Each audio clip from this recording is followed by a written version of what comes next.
Chef Yoda the dog here, and it's time for the Monday meal.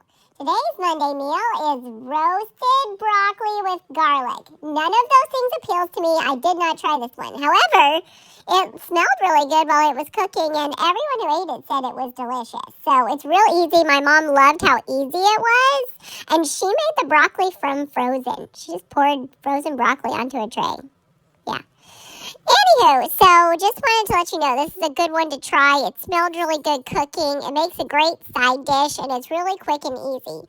So, if you like this video, please give us a thumbs up. And if you haven't done so already, please subscribe to our channel. We would really appreciate it. Chef Yoda the dog, out. All right, so we're making roasted broccoli with garlic.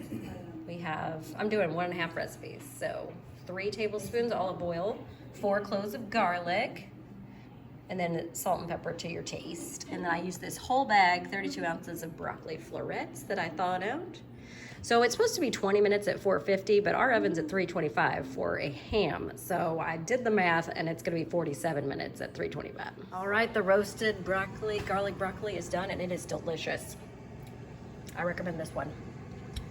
Enjoy.